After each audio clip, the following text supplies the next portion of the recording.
Hola, buenas tardes a todos y a todas. En primer lugar, gracias a todos los que estáis siguiendo el debate a través de la web del Elsevier, elsevier.es/ElsevierTalks, y también agradecer hoy especialmente a los ponentes que hoy nos acompañan.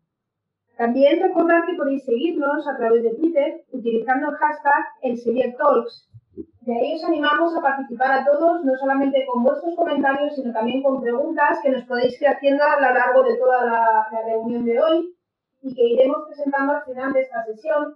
Recordaros que esas preguntas que no puedan por falta de tiempo responderse hoy en la mesa se os serán respondidas a través de redes sociales, así que os animamos a través de las redes sociales y de Twitter a poder enviarnos vuestros comentarios. Queremos dar la bienvenida a esta primera edición de los Talks del Elsevier que hoy iniciamos. Desde el Elsevier creemos que es importante realmente apoyar la formación y poner el valor del papel que tienen nuestros profesionales sanitarios, y este es el objetivo que perseguimos con este primer Talk del Elsevier, que tendremos, se repetirá más adelante con otros temas. Con esta iniciativa realmente lo que pretendemos es compartir los conocimientos de nuestro gran elenco de expertos con todos vosotros. Conocer vuestra opinión también es muy importante, que todos los que estáis al otro lado nos podáis trasladar vuestra opinión, vuestro día a día, vuestra experiencia. Y así, a su vez, también queremos servir como herramienta de apoyo para vuestro ejercicio profesional. Y bueno, damos paso a la sesión de hoy. La sesión de hoy la vamos a centrar en cardiología del deporte. Permitidme a continuación que os resuma los bloques temáticos que vamos a abordar hoy, y voy a hacer una introducción breve a las personas que hoy nos acompañan en la mesa. Hablaremos primero del ejercicio físico para la prevención de la enfermedad cardiovascular. Esta parte la abordarán el doctor Alejandro Lucía, que es investigador en biología del ejercicio de la Universidad Europea de Madrid, y también la abordará Helios Pareja, que es a su vez investigador de biología del ejercicio de la Universidad Europea de Madrid. En segundo lugar, vamos a ver a continuación que os resuma los bloques temáticos que vamos a abordar hoy, y voy a hacer una introducción breve a... Perdonadnos, cuestiones técnicas del directo. En segundo lugar, hablaremos de los efectos del sobreentrenamiento. Creemos que es un tema de gran debate en la actualidad y de gran importancia y trascendencia. Los ponentes para esta parte será el doctor Ricardo Serra, que es cardiólogo, como sabéis, de referencia del Consell Catalán del Deporte, y tiene una gran vinculación como doctor, y además muy activa en el Centro de Alto Rendimiento de Sant Cugat de Vallès, así como en el Fútbol Club Barcelona. El doctor Serra también es profesor de cardiología en la Escuela de Medicina del Deporte de la Universidad de Barcelona, y es el autor de la obra Cardiología del Deporte, que acaba de publicar recientemente Elsevier en su tercera edición. Además del doctor Serra, participará el doctor Alejandro Lucía, que antes hemos presentado, que es investigador de biología del ejercicio de la Universidad Europea de Madrid.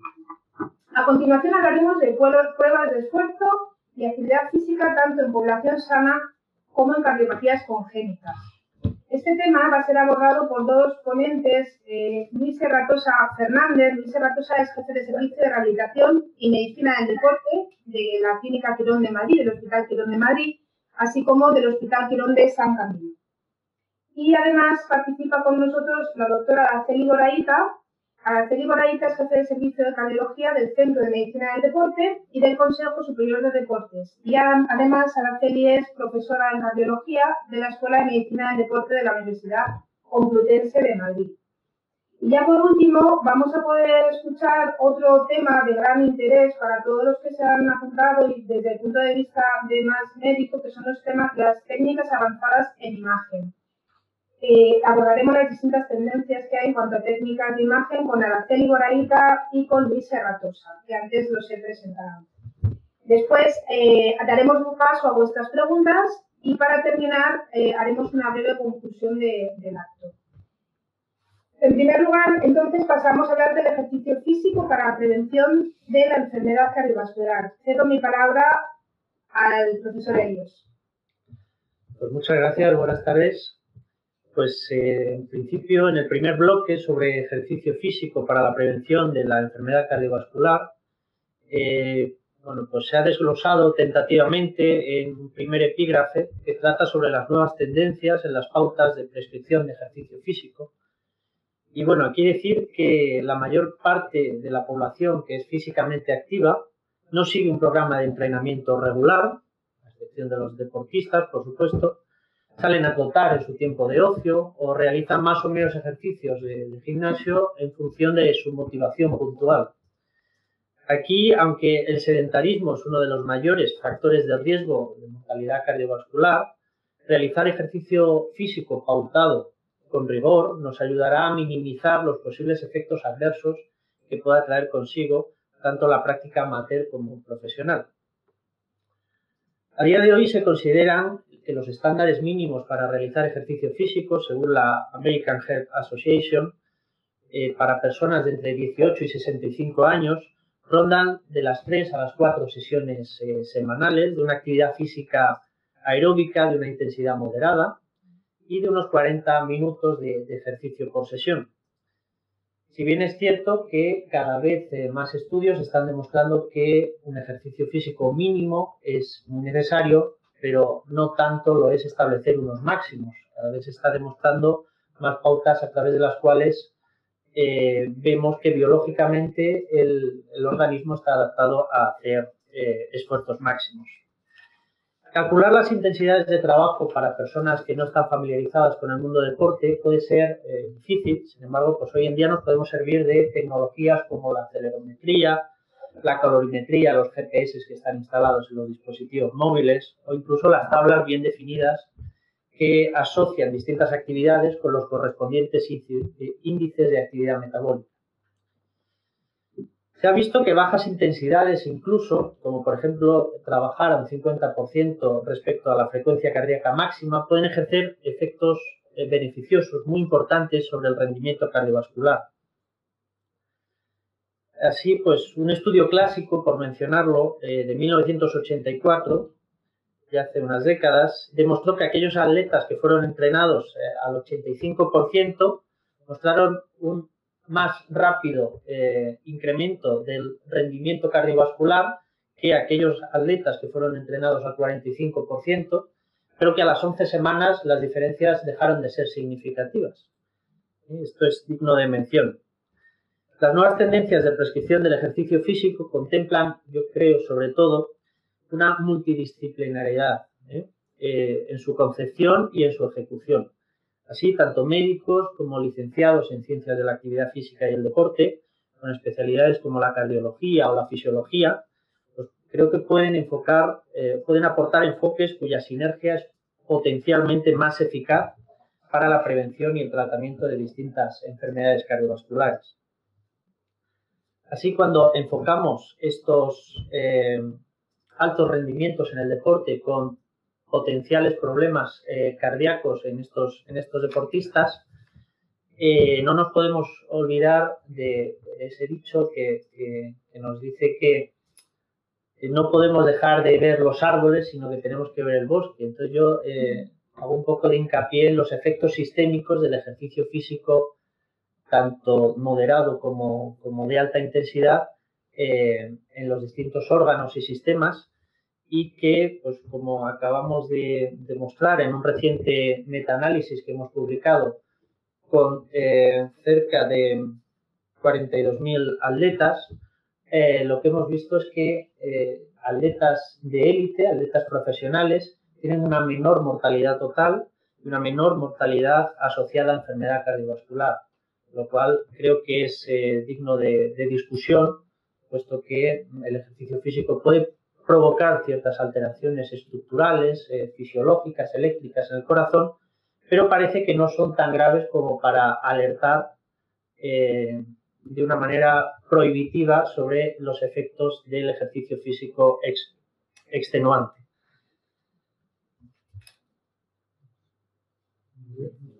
Estoy de acuerdo en todo lo que dices. Me gustaría añadir 3 o 4 conceptos más. Yo creo que a mí, más que la palabra de ejercicio, me gusta el concepto de actividad física. Creo que es más global. El ejercicio parece que lo asociamos a deporte y creo que uno de los principales problemas de la sociedad actual es que la actividad física no forma parte ya de nuestra vida. Yo me acuerdo de pequeño que veía niños jugando en la calle y formaba parte de mi día a día jugar al fútbol y ahora no ves niños haciendo actividad física en la calle. Y bueno, pues el simple hecho de coger las escaleras en vez de un ascensor puede tener un impacto muy grande en la salud de las personas, sobre todo las personas mayores. Otra cosa que me preocupa, no sé si estarán de acuerdo aquí los cardiólogos, es que hay una teoría para mí muy preocupante y con todo respeto no basada en la evidencia científica, que es la dosis, lo que algunos cardiólogos americanos están llamando la hipótesis del too much excess. Y a mí me preocupa sobremanera porque es que el principal problema de salud del siglo XXI es que la gente no se mueve. Un tercio de los adultos no llegan al mínimo de 150 minutos a la semana.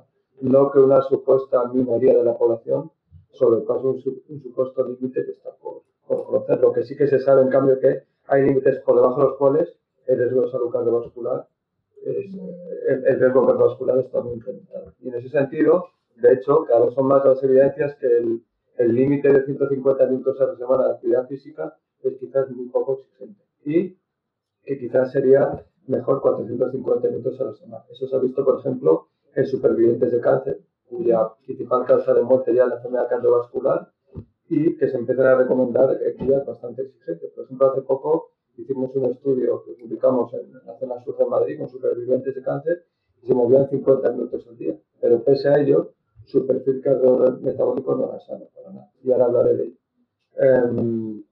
Bueno, por ejemplo, una variable que creo que se desprecia en medicina es el fitness cardiorrespiratorio. Que otras pruebas de esfuerzo te dan una ocasión muy buena de medir la máxima capacidad cardiorrespiratoria de una persona. Que nos enseñan las facultades de medicina lo importante que es que una persona de más de 40 años, de edad media, tenga un fitness de más de 8 meses. Hay muchísima gente que no llega a los 8 meses. 8 meses, para hacernos una idea, es el gasto metabólico del trotar, de correr despacio. Cuando una persona no tiene un fitness de 8 meses, quiere decir que el simple hecho de correr, para la cual estamos hechos biológicamente, estamos diseñados, representa un esfuerzo imposible, es una aberración crónica. En cambio, un fitness cardiorrespiratorio de 11 meses, que es accesible, se asocia a un riesgo cardiovascular casi nulo. Yo creo que eso ese mensaje nos está diciendo. Y poco más que añadir que me corrijan los cardiólogos, pero yo creo que el efecto beneficioso del ejercicio es dosis-respuesta. Por lo menos en cuanto al volumen. Es decir, la gente no sabe cambiar 2 horas, es el doble de sano cambiar. Bueno, mi padre de 70 años hace el Camino de Santiago, lo vais a Fernando también, pero hasta de su cardiólogo. Que, no sé, creo que no, que debería ser su cardiólogo que lo promoviese, que lo prescribiese. No que mi padre, habiendo tenido 2 arritmias y una electroablación, haga un maratón sin previo entrenamiento. Claro que no, pero sí que un entrenamiento como es andar, para lo que estamos. Y no estoy diciendo que nadie se ponga a correr maratones sin hacer un chequeo previo ni demás, pero sí que solo faltaba que el mensaje de los cardiólogos sea: no, es que hay una cosa llamada sobre y basado encima en un estudio en ratas en el circulation, que dio la vuelta al mundo y con una dosis de ejercicio fisiológicamente eso es un estímulo aversivo, con electroestimulación en la cola y hasta que la rata reventaba. O sea, una dosis de ejercicio que la clave está entonces en la moderación y en el control médico, ¿no? Sí, pero solo para acabar, es que la moderación la traducimos mal del inglés. Moderate en inglés no quiere decir ligero, quiere decir intermedio. Eso es la primera. Efectivamente. Sí, como athlete, que es deportista, no atleta. Exacto. O sea, son malas traducciones del inglés, ¿no? No, realmente es que ahora ya sabes que siempre hay bamboleos, ¿no? Hay bamboleos en la intensidad. Y ahora, pues desgraciadamente, ha salido publicado muy recientemente el famoso estudio Copenhague, que ha revolucionado otra vez al mundo de la cardiología, diciendo que el ejercicio intenso, pues que deja de tener efecto beneficioso y que incluso es contraproducente para la salud cardiovascular, y que lo mejor es ejercicio ligero, ni siquiera moderado, ¿no? Ligero. Ese artículo tiene muchas limitaciones, pero bueno, ha sido publicado en una revista cardiológica de alto impacto, ¿no? Y que realmente... Cuando lo veas en puntos vas a ver todas las cartas. Ya lo he visto. Y yo la primera que le pongo críticas soy yo, ¿no? La primera que yo creo que tiene muchos problemas. Entonces, creo que tenemos que ser prudentes los cardiólogos y saber que que el ejercicio, todo el riesgo va a estar en función primero de la salud cardiovascular que tenga la persona que hace esa actividad física o ese ejercicio, ese deporte, y segundo, en la intensidad que lo haga, ¿no? Entonces, todo en esta vida depende de la intensidad que lo hagas. Si tú haces un deporte, un ejercicio, una actividad física muy por encima de lo que tu aparato cardiovascular está, digamos, acondicionado, pues lógicamente vas a correr un riesgo. Y que desde luego siempre es mejor hacer ejercicio que ser sedentario. O sea, en el supuesto riesgo que puedas tener en hacer ejercicio físico, está muy por debajo de los beneficios que tiene y muy por debajo de lo que supone para la salud cardiovascular. Muchas gracias. Pues muchas gracias, doctor Lucía Pareja, por la exposición. Creo que ha sido muy interesante. Cualquier tipo de pregunta que queráis hacer respecto a este tema, que sepáis que podéis hacerla en estos momentos. Pasamos pues al segundo bloque, que son los efectos del sobreentrenamiento. Doy paso al doctor Serra, quien nos hablará sobre salud cardiovascular y sobre entrenamiento. Bien, pues la introducción del primer bloque, a propósito del ejercicio físico en la prevención de la enfermedad cardiovascular, pues es muy adecuada para que yo me pueda referir en estos breves minutos al fenómeno del sobreentrenamiento, un fenómeno que es poco conocido y poco valorado. Sin embargo, yo tengo que decir que puede sorprender que un cardiólogo diga que la verdad es que yo me he encontrado más problemas a consecuencia de sobreentrenamiento que por la presencia de problemas cardiovasculares. Es decir, ella es una cosa que nos lleva a justamente a que nos lleva con la salud cardiovascular en general. La verdad es que la administración de una cardiovascular de sobreentrenamiento debe dirigirse al equilibrio. No, incluso yo me atrevería a utilizar la palabra mucho más fuerte, a un desbarajuste del sistema neuroendocrino que da lugar a un predominio exagerado de todo a la simpatía por sí, el tratamiento de provoca, y este efecto parasimpático exagerado da lugar a una serie de cambios, de alteraciones que pueden afectar a la salud. En realidad, tenemos la radical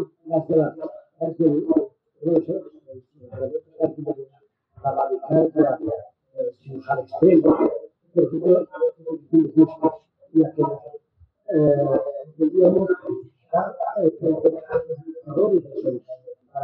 ya que era desde el punto de vista clínico, no queda muy claro, si dejamos los marcadores unos para poder ver.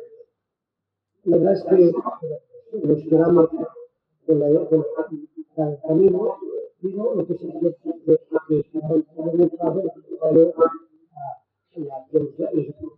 una de las el entrenamiento realmente grande, no podemos ver. La forma de si un fenómeno explosivo, la verdad es porque la pues clara. Pero ahora, a lo largo de nuestra experiencia, hemos llegado a darnos cuenta de que el tratamiento tiene un perfil muy definido, ya que hace un tratamiento claro, que el tratamiento de enfermedad, lo digo entre comillas, pues tiene un perfil clínico muy definido. Y este perfil definido existe. En primer lugar, el tratamiento y la forma de detectarlo es siendo médico, una historia muy bien hecha. Hay que hablar la historia deportiva, la historia familiar, la historia laboral. Por supuesto, estoy hablando ya de las situaciones profesionales, porque en realidad los profesionales de hecho ven al entrenamiento y pueden detectar muchas horas y tiempo para descansar. Entonces, hay que hacer una anamnesis y la sintomatología es la que presenta todos que una gota de agua parecida a otra gota de agua. son pacientes, son personas que tienen una pérdida de rendimiento, que pueden presentar una fatigabilidad, pueden presentar todos los síntomas, pueden presentar incluso síntomas y además en algunos casos con sensaciones de arritmia cardíaca lo presentan, manifiestan tener este tipo de arritmia. Entonces, la detección del fenómeno es clínica, la científica si no llega, no hay que derivarlo, no hay que derivar al especialista.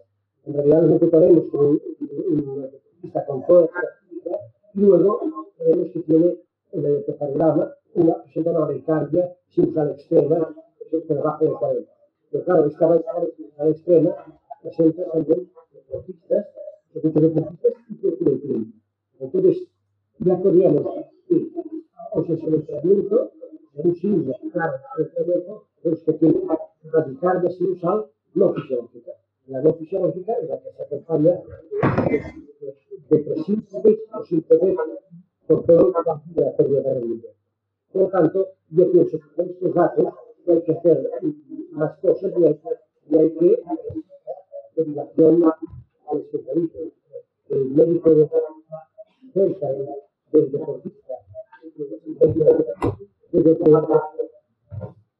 claro, este fenómeno, este tratamiento, entre comillas, esta enfermedad, ¿cómo tenemos que prevenir? Pues una vez nosotros hemos hecho una anamnesis y los médicos pensamos que no preguntar suficientemente, o sea, no perder o no gastar suficientemente en la y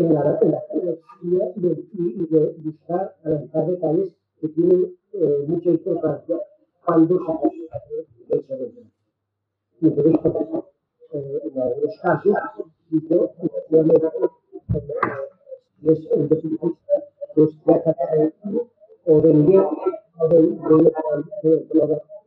me pregunta que si se largó nadar a 3.000 metros diarios, pasaban a darse, por ejemplo, ahora me refiero a un nadador a este tipo de deportistas también acuáticos, los nadadores o los atletas. Pero hay otras cosas que se tienen en cuenta, porque vinculado a que todos padres, familias quieren que los que ven en entrevistas, pues ven una lauda, resulta que le llaman a portero, pues que la vida de casillas. Entonces, estas cuestiones familiares que se ejercen sobre este deportista de repente, pueden llevar a fenómenos complejos y complicados que son equivalentes a eso y a base de sociedad fenómenos que afectan al porvenir de este deportista. O sea, hay un silencio preguntas que cuando nos sospechamos la posibilidad de sometimiento y entonces tenemos que buscar la solución como prevenir. Entonces, la forma de prevenir es buscar la causa. La causa es seguramente la enfermedad haciendo la buena análisis y servicio. Esto es mi opinión y como resumen, ya que el médico está alrededor de junto a lo que tiene que ser muy generoso en el análisis y saber el tiempo de implicar en el aspecto de su vida familiar y la vida personal.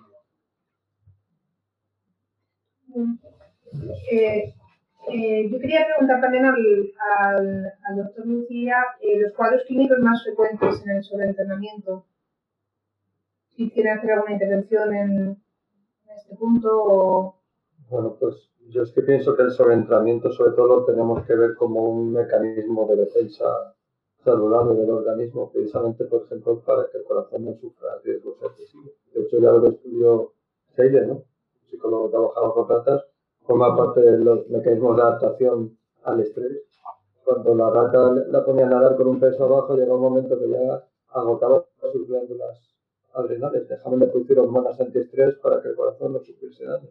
Pues es lo que ocurre con el síndrome de entrenamiento. Se le curan a la baja receptores adrenérgicos y el corazón ya no puede latir tan rápido. Quizás es un mecanismo protector. Y luego hay algunos investigadores que dicen que empieza como una situación de inflamación de los músculos. Otra manera de protegerse el cuerpo es con más daño muscular, una reacción de inflamación que evolutivamente significa regularse a la baja. Pues en nuestra evolución, cuando uno tenía inflamación y demás, pues no salía a cazar, estaba reposado porque no. Sí, es verdad que así como he dicho que el principal problema es falta de ejercicio, hay alguna pequeña minoría de la población que quizás se pase, ¿no? Y el sobreentrenamiento que se hacía más frecuente entre gente que no es profesional y tiene pocas horas para descansar y demás, que su cabeza va más allá que su cuerpo, ¿no? Gente atletas de élite que la vida está orientada al descanso y al rendimiento, ¿no? Yo en esto, si se me permite hacer una puntualización en cuanto a las personas que hacen mucho deporte, mucho ejercicio, que a veces, como bien ha dicho el doctor Lucía, pues en su ánimo de hacer más deporte, pues encima tienen que compaginar esto con su vida familiar y su vida laboral, pues muchas veces llegan a entrenar a deshoras, levantándose a horas introspectivas para antes de ir al trabajo a entrenar y luego pues no descansan lo suficiente y llega un momento que a lo mejor se están pasando. Y quiero decir que el ejercicio y el deporte es muy bueno, pero siempre estar en una justa medida. ¿Cómo sería para andar por casa que estas personas noten que se están pasando, que se están sobreentrenando, aunque el concepto de sobreentrenamiento es muy amplio y no vamos a meternos aquí a definir y qué es desde el punto de vista fisiológico, desde el punto de vista cardiológico, sobreentrenamiento? La sensación de que se están pasando haciendo ejercicio sería cuando les empieza a caer un síntoma muy precoz que les cambia el carácter. En vez de disfrutar con el deporte y estar gente feliz, son gente que está malhumorada, que llega a su casa muy malhumorada, porque está por encima de sus posibilidades. Eso sería un signo precoz. El no descansar bien, se acuestan en la cama y no son capaces de conciliar el sueño. Otro signo de sobreentrenamiento. Otro signo, pierden el apetito. Uno cuando hace deporte puede comer más porque realmente necesita más calorías. Pues cuando está uno sobreentrenado, pues también pierde el apetito. O sea, la irascibilidad, la falta de conciliar el sueño, la pérdida de apetito, pueden ser unos síntomas de alerta para esas personas que hacen mucho deporte, mucho ejercicio y que yo, a ver si me estoy pasando, tengo que descansar más. Y digo, se cura pronto, bajando la intensidad y el volumen de entrenamiento. A veces no empiezan a notar palpitaciones, ellos lo comentan como algo así, no recupero bien, es lo que ellos suelen decir. Es decir, uno cuando hace ejercicio termina su actividad física y vuelve otra vez enseguida a tener su situación basal.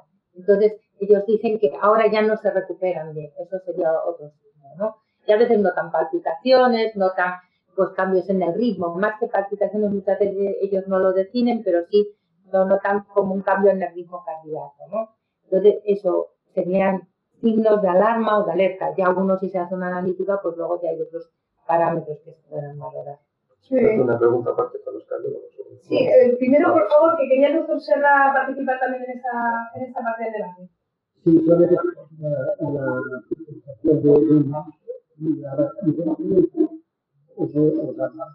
casos, lo voy a describir, pero que son tres casos que son a propósito de lo que estáis diciendo que estamos en la misma. Hablando antes de sobreentrenamiento y como enfermedad, en tres casos de sobreentrenamiento gravísimo, que no eran profesionales, pero que se sumaban todos los factores que yo acabo de comentar. Pero yo, a propósito de las arritmias, el caso documentado de un maratoniano, resulta que presentó taquicardia ventricular sin copado, durante los 4 minutos, o sea, inconsciente, llevando un corte, intentando influenciar el problema. Es decir, tenía cardiopatía estructural, no tenía cardiopatía estructural. Deportistas que ha sido más de 10 años y ha desaparecido y lo ha vuelto a desaparecer un tipo. Y no lo que se en un proceso de entrenamiento típico que además posible controlar el entrenamiento que va a ser una auténtica barbaridad, también permite una táctica individual. Esta no se usa en el hospital, se solucionó una vez terminó más fisiológica y se acabó. Entonces, este era el caso, porque también es una caso típico de sobreentrenamiento, era un anecdótico que era una veterinaria, como la época era dentista de caballos. Y que, claro, es una cosa que lleva por toda la vida de la veterinaria. Pero claro, ella se entrenaba ella. Que ahora se entrenaba ella y yo tenía que entrenar al caballo, porque tenía un caballo y cada día le tenía que entrenar a la. Yo no sabía que la equitación pues cansaba tanto, pero efectivamente cansaba. Pero luego, claro, también hay que incidir en que esta veterinaria tuvo que hacer a su actividad normal, tuvo que suplir a un compañero que estaba enfermo. Es decir, ella seguía entrenando mucho, presionada por los entrenadores que la entrenaban para carreras de media distancia, y luego pues, claro, no dejó de entrenar a pesar de que la carga de trabajo era excesiva. Entonces, claro, en una media maratón, o sea, no podía ni andar. Entonces, ¿qué hacía? Entonces, el problema que se pudo documentar en la prueba de esfuerzo es que hacía el bloqueo, esto no hacía taquicardia, sino que hacía bloqueo reticular desnudo.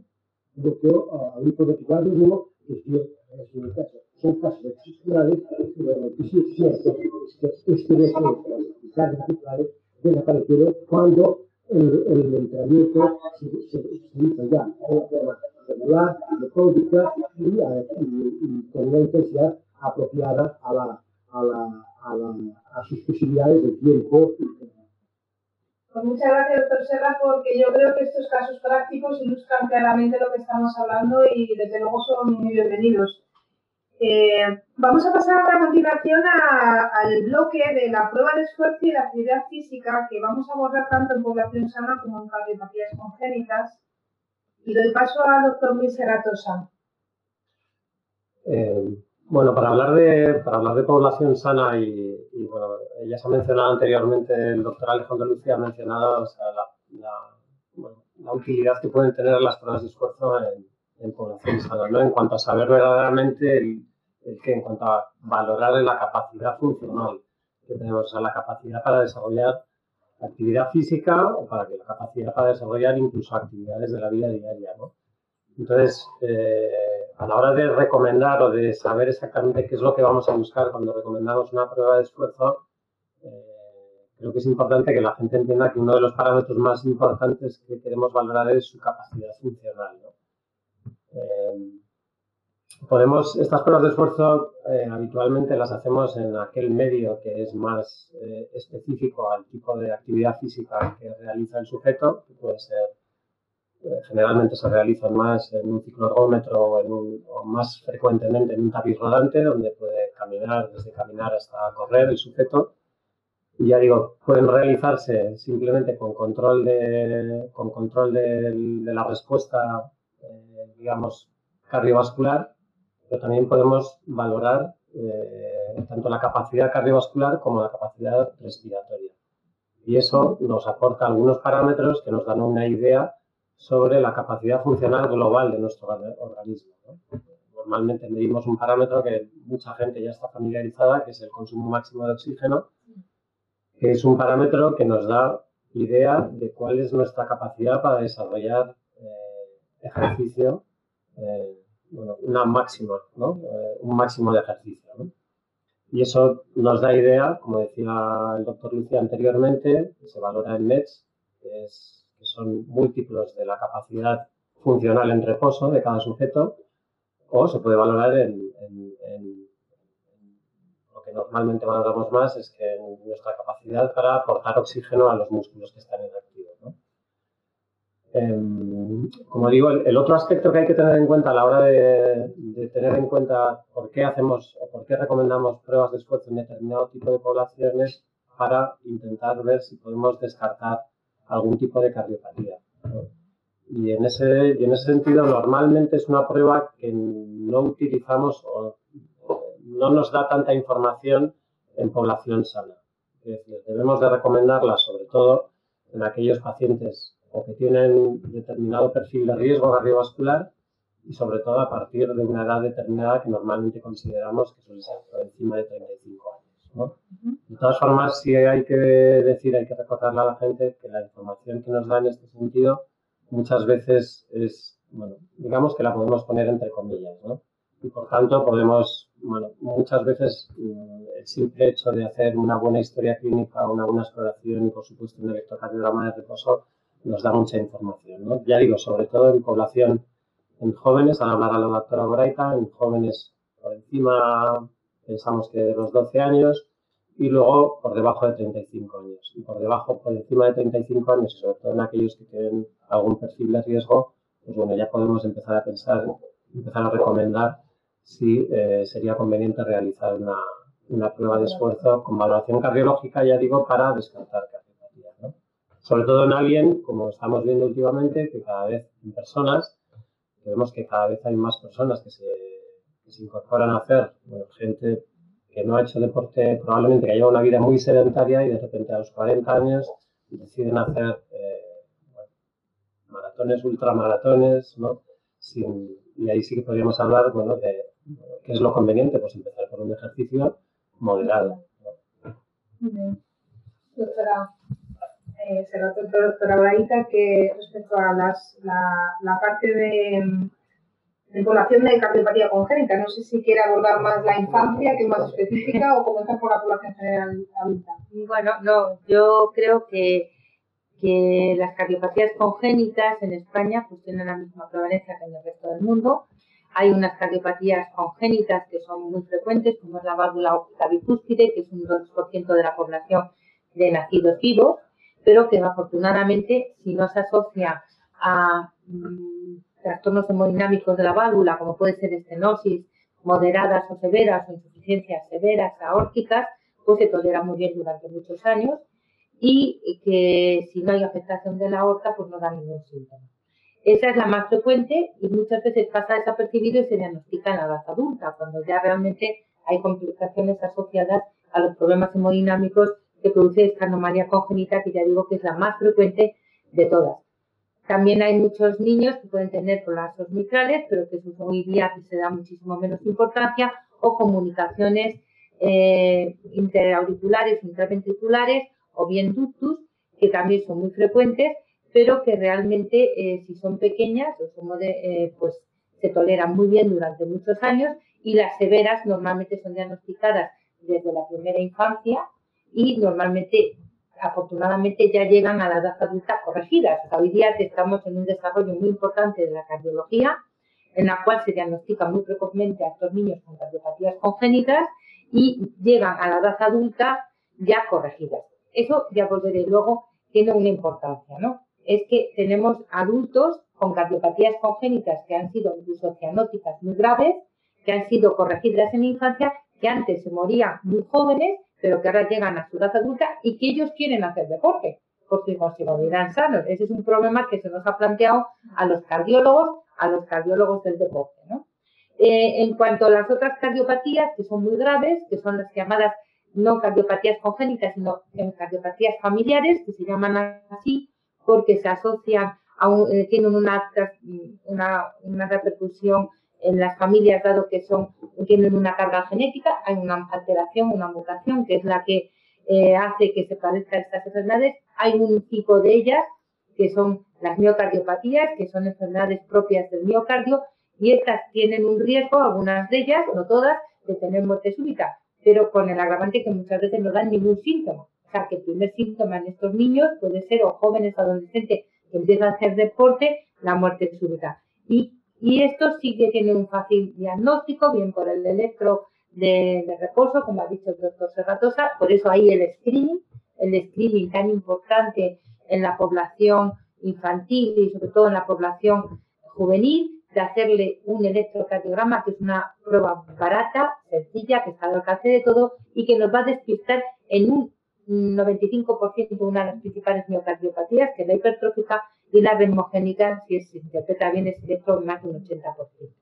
Nos queda de lado otras cardiopatías que no tienen aparente anomalía estructural, pero que sí es funcional, que son las canalopatías, alteraciones en el sistema eléctrico de esos corazones que si no se hace un electro no se diagnostica y que sí que se asocian algunas a muerte súbita con relación con el deporte. Y también hay una importancia del screening. En los adultos, que volviendo a las cardiopatías congénitas operadas del adulto, que están corregidas, algunas completas, otras no, quieren hacer deporte, de ahí la importancia de la prueba de esfuerzo. La prueba de esfuerzo en estas personas que han tenido o son portadoras de una cardiopatía congénita, algunas graves, corregidas, necesita hacer una valoración personalizada. No vale a todos por igual. Debe tener un cardiólogo experto en cardiopatías y deporte, de ahí la importancia de la especialidad de la cardiología deportiva, que conozca por un lado las cardiopatías y por otro conozca el deporte y que haga una valoración individualizada de esas personas y de la intensidad que pueden hacer deporte y qué tipo de deporte, porque afortunadamente no es muy rara la cardiopatía que se le tiene que decir que no hagas nada. Siempre hay un deporte. Lo que pasa depende, primero, el tipo de deporte y segundo, la intensidad que se puede hacer. No sé si el doctor Serra en este aspecto también quería ilustrarnos con algún caso o algún comentario. Sí, estoy completamente de acuerdo con lo que ha dicho el doctor Gaita, pero voy a hacer un comentario breve sobre los niños y los adultos. Yo no voy a hacer esfuerzo en niños operados de cardiopatía congénita y diré cómo empecé con este programa, porque vinieron los padres de la Asociación de Padres, los padres de niños operados de corazón, diciendo que a sus hijos los aparcaban del ejercicio físico por culpa de que estaban operados. Esto realmente era muy fuerte porque en realidad en muchos casos no estaba justificado. Digo porque empecé con esta frase tan fuerte y dramática que es aparcar a un niño de hacer deporte sin causa justificada. Entonces, después de 10 años, se han publicado los resultados y la conclusión, o sea, no voy a especificar el tipo de patología que eran operados de cardiopatía congénita, y la conclusión era que era un porcentaje muy alto de niños hacían menos deporte del que se podía. Entonces, nosotros con la prueba de esfuerzo, lo que hacíamos es, y lo que indicaba la doctora Guaita, con criterios de cardiólogos y de educación en médico de deporte, pues nos asesorábamos al niño, al profesor de educación y al médico cardiólogo de referencia sobre el tipo de deporte más adecuado que se tiene. Pero lo que sí es cierto es que lo que les decíamos es que podía hacer más deporte que estaba ya. Y solamente, lamentablemente, respecto a los adultos, funciona la unidad de cardiopatías congénitas del adulto entre el hospital del Valle de Hebrón y el hospital de San Pablo, que se destruyó. Entonces, esta unidad, nosotros estamos haciendo evaluaciones de cardiopatías congénitas de adultos que se quedaron hace menos de 40 años. Entre los tipos de la tetralogía de Fano y la tetralogía de Armas. Esta técnica pues, tiene una historia de 40 años. Por lo tanto, nosotros estamos hablando adultos que tienen menos de 40 años, porque, claro, antes se morían. Entonces, los equipos espectaculares de la situación para el propio paciente, luego para los cardiólogos, los cirujanos que ahora para los estudios, es que muchos de ellos hacen vida normal, muchos hacen deporte, los que no hacen deporte a los que porque no lo quieren hacer. Pero realmente el resultado científico ha sido excelente y son personas que pueden hacer una vida como los demás. Y por lo tanto, esta prueba de esfuerzo que necesitamos hacer a estos productos, además de al médico, a cardiólogo de referencia, debe darle con la prueba de esfuerzo recomendaciones sobre qué es lo que puede y qué es lo que debe hacer. Muchas gracias, doctor. A continuación pasamos, perdonadnos que os esté forzando un poco con los tiempos, pero queríamos cumplir para que nuestros oyentes realmente pudieran seguirnos de manera fluida en el tiempo y dejar un hueco también para las preguntas. El último bloque que queremos abordar respecto a cardiología en el deporte son las técnicas avanzadas en imagen. Empezamos con la doctora Araceli Boraita. ¿Cuáles son las principales técnicas que están utilizando y qué alcance pueden tener a la hora de diagnóstico?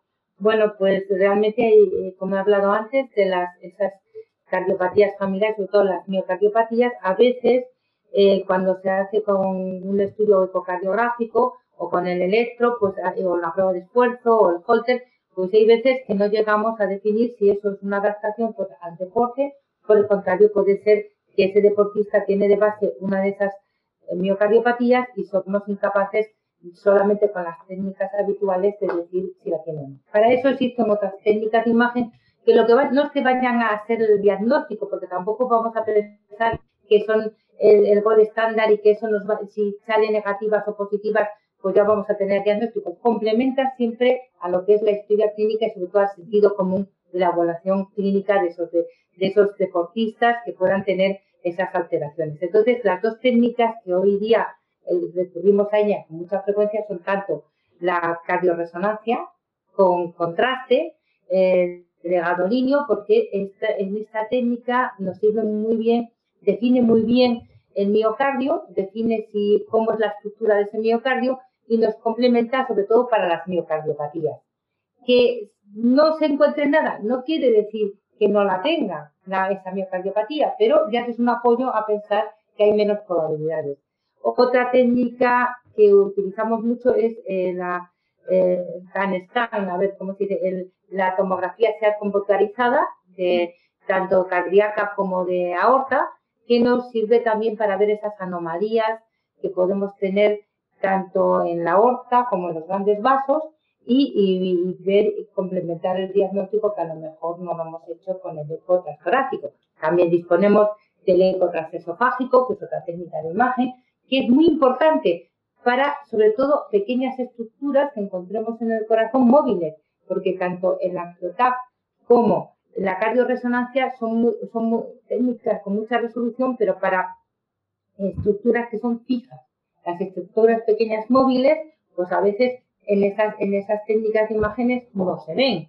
Y bueno, yo creo que eso diríamos que son las técnicas de imagen que tenemos más habituales, pero tenemos otras como son pues los estudios de perfusión miocárdica, que también son útiles para, sobre todo en personas más mayores, si hay una posible isquemia debajo de esa prueba de esfuerzo, que a veces son dudosas y no sabemos si hay isquemia o no, pues los estudios de perfusión miocárdica también nos pueden ayudar muchísimo.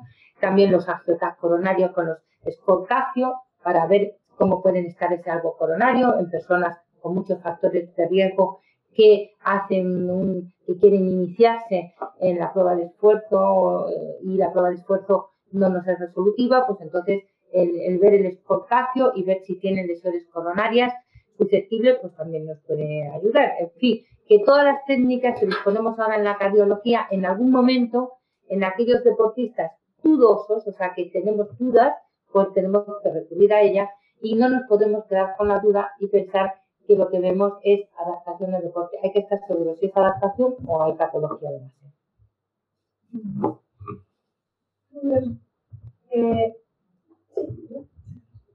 Doctor Serra, ¿quería comentar algo al respecto?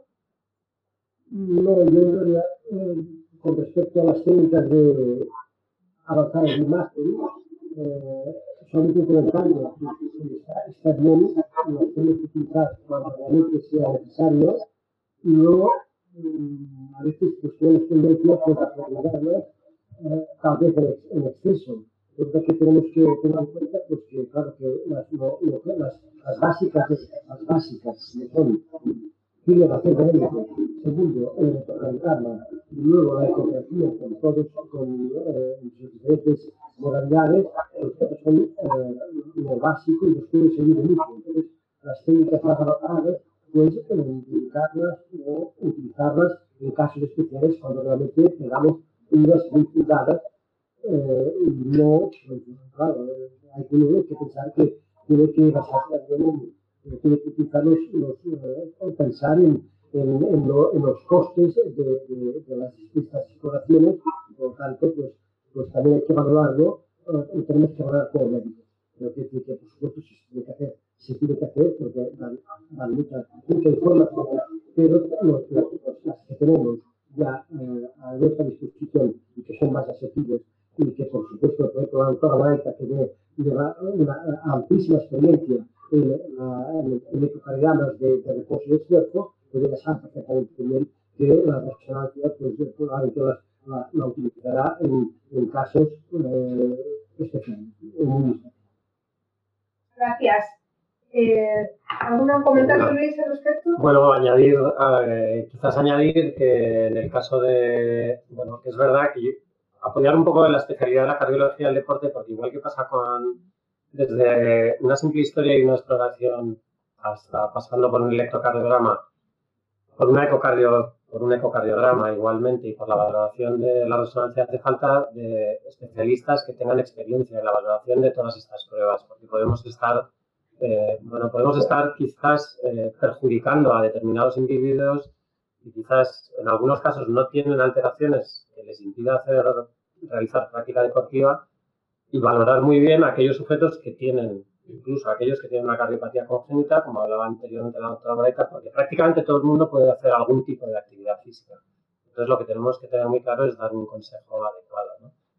No nos pongamos a pedir ni estudios genéticos ni cardioresonancias a todo el mundo porque no tiene ningún sentido, pero sí es verdad que nos ayudan mucho, que es bueno tenerlas, que cada vez las técnicas de imagen son mejores. En los últimos años quizás es la parte de la medicina que más ha progresado y que nos ha ayudado mucho.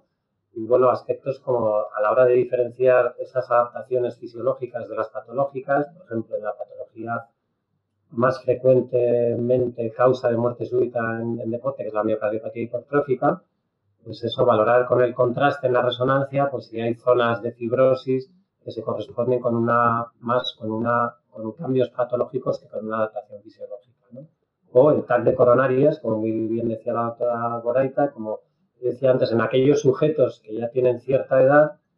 Bueno, en el último congreso del Colegio Americano de Cardiología sí que ha habido mucho debate entre pruebas de esfuerzo y TAC de coronarias para valorar exactamente para saber valorar exactamente a aquellos sujetos que tienen un mayor riesgo que a partir de 50 años están realizando determinado tipo de... Bueno, pues muchísimas gracias. Yo creo que ha sido un debate muy interesante, muy limitado en el tiempo.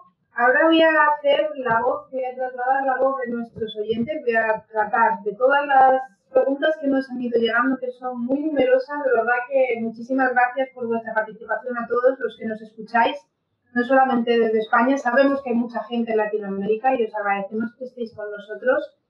Pues queríamos empezar con las preguntas. Efectivamente, tenemos una pregunta que ya creo que se ha abordado, pero bueno, que quiero volver a hacer, porque yo creo que hay gente al otro lado que está esperando un poco plantearse por qué o si quieren hacerse la especialidad de cardiología deportiva. Y una de las preguntas precisamente es ¿por qué es necesaria una especialidad de cardiología deportiva? Yo creo que hemos ido comentando, pero para animar un poco a nuestros oyentes a esta especialidad.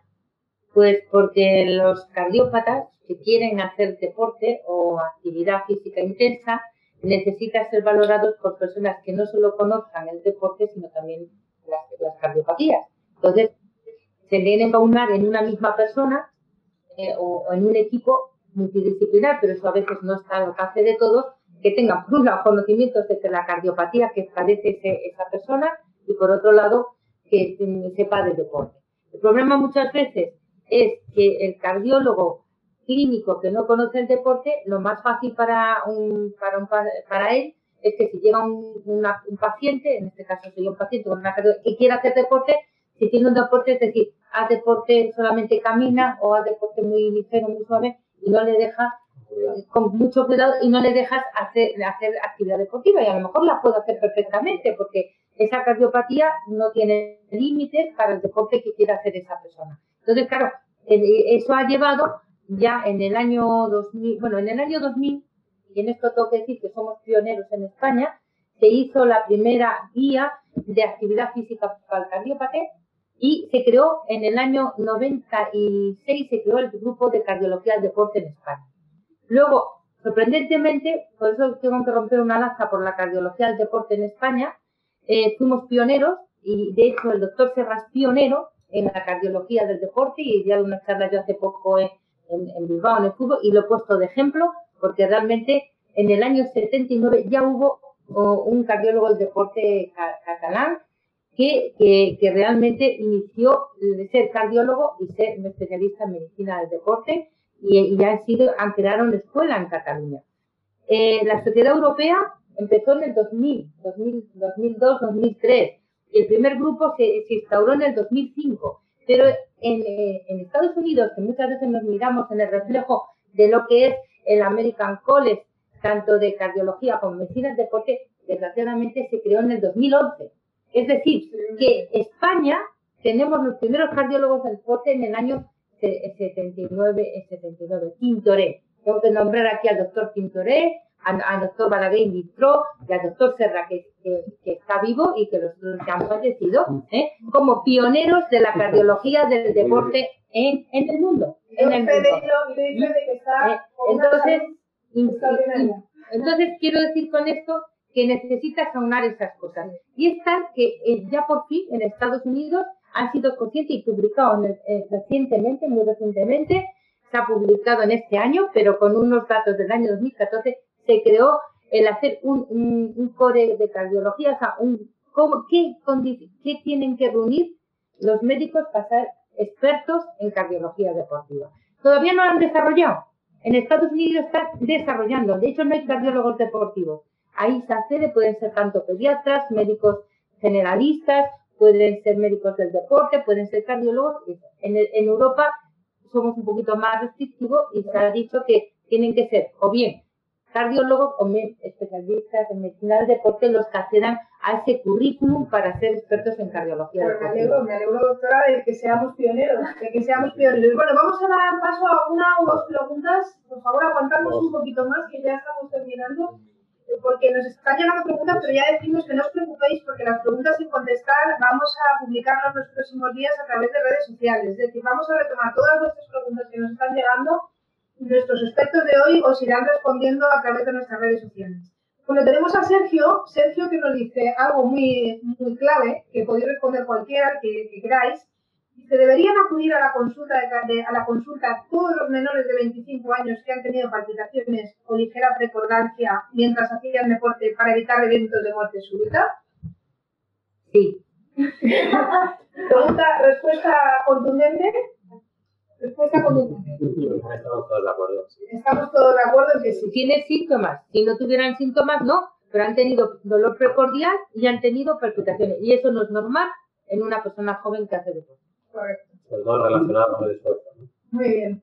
Yo solo un comentario, y esto también iría vinculado con el tema de lo que se plantea ahora de la prueba de esfuerzo a todo el mundo. La rentabilidad de la prueba de esfuerzo, la rentabilidad diagnóstica de la prueba de esfuerzo en población joven y asintomática es muy baja. Por lo tanto, en el caso de precordialgias, en el caso de este deportista que explica incluso sensación de palpitaciones, son síntomas, está clarísimo que está indicado la prueba de esfuerzo, tenga la edad que tenga o tenga unos factores de riesgo. Muy bien, pues muchísimas gracias. Hemos cumplido el tiempo, nos hemos pasado 5 o 7 minutos, pero realmente de verdad que era muy difícil.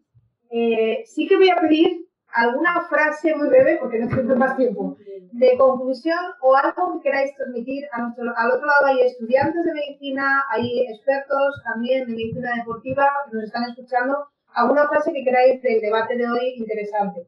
Doctora, empezamos así en círculo, acabamos con el otro. El ejercicio físico, la actividad física siempre es buena y todas las personas, incluidas las que tienen cardiopatía, pueden hacer y deben hacer ejercicio físico. Bien. ¿Alguien añadir alguna frase? Los médicos deben empezar a prescribir ejercicio en vez de restricción. Yo creo que eso es muy importante, que los médicos debemos ser prescriptores y además de prescriptores dar ejemplo, como ha hecho toda su vida el doctor Serra, ¿no? Nos quedamos con ese titular. Doctor Serra, titular para el debate de hoy. Pues la frase es muy corta. Simplemente tenemos que poner todo nuestro esfuerzo los médicos para incluir a todos los niños y adultos en el deporte y evitar en lo posible las exclusiones no justificadas.